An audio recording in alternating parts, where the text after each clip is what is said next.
Sara asks, what are some proactive strategies and methods to impact our scores throughout the year? Great question, Sarah. First, I'd say measure early and measure often. Robbing from fundraising from most public broadcasting systems.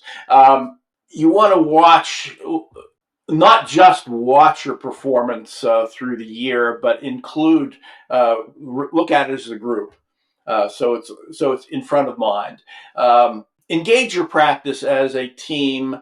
It's not just on the doctor's shoulders or any of your provider's shoulders. It's a whole team process, and make sure everyone gets a chance to participate, to share their experiences, to share their ideas for improvement.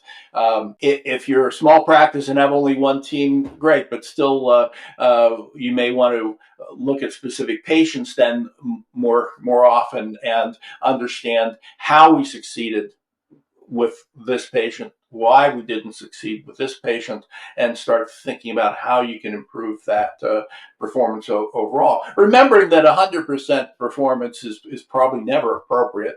That there are some patients who simply don't want, so will not participate in some care things. As you look at your performance, as you look at specifics, and I think auditing is very important. From our analysis of your performance, you can drill through from the whole practice to the specific practice site or team to the particular patient. And you can, as you look at the patient, you can see how they succeeded, how they failed, certainly if they succeeded or failed. And it's important to take at least a sampling from that list and compare it to the chart to be sure that what we're revealing in your performance measurements is really how your patients perform. And uncovering that and improving that flow of data, that documentation. The care's got to be done. It's got to be documented, and the documentation has to show up in the measurement system. And so being open to the failures in multiple spots and how you correct that failure is important. And as you improve your care, and that improvement of your care should be at a regular basis, not just a once a year special event when you're reporting to Medicare or whoever else you have to report to, but a regular event that you're watching those through the year. And as you improve your system, make it an extendable, scalable system that works for more measures than just the one that's right on in front of you. If we jury rig, if we specially engineer a process to handle one measure, and you can't put a second in that same list, use the same techniques, then you've got a system that'll break down as you put multiple measures against it. Already in MIPS, you need 6 measures for a typical annual measure set. If you're in an ACO, you're going to need 3 measures in your annual measure set for the APP, the APM performance pathway that's coming. And if you're really trying to dig in deep and provide great care, there's more like 30,000 or more measures that you need. And we can build a system using an EHR that can deliver on 30,000 or more measures, but it certainly can't be. You can't even do 6 if each is a special one-time case.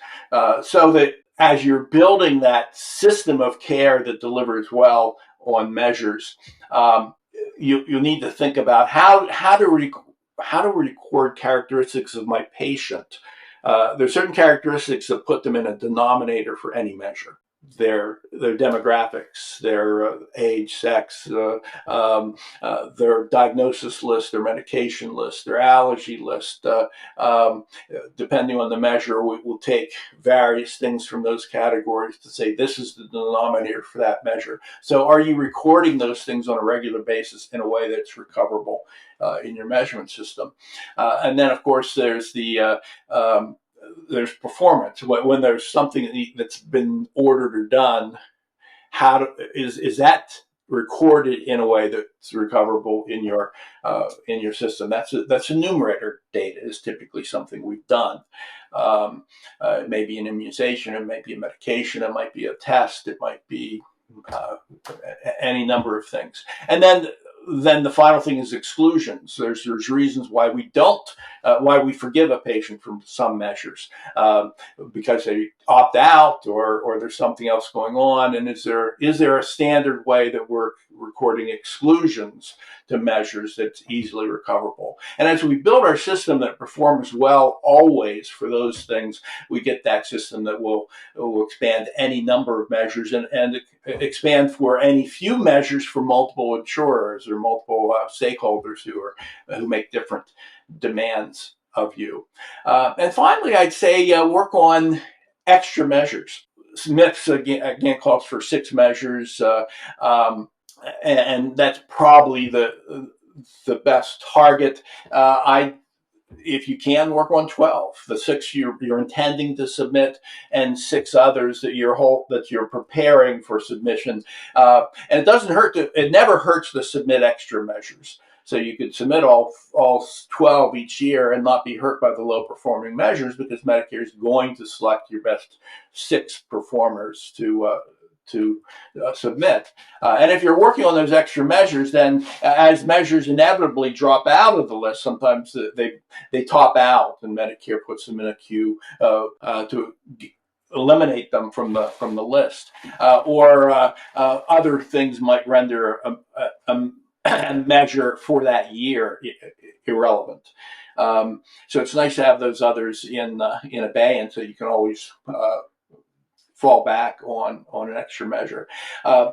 We also tend, as a group, to choose measures where where the documentation is relatively easy and straightforward, and we avoid those that are harder. So this gives you, those extra measures gives you a chance to work on some harder measures, and you're actually more likely to score higher. If you're doing a good job, you can get a higher score on those, because they're not going to be topped out. They're not going to have the points limited to 7 because they're a topped out measure. And you actually can also, by submitting those extra measures, get more contribution to a spread of benchmarks year by year.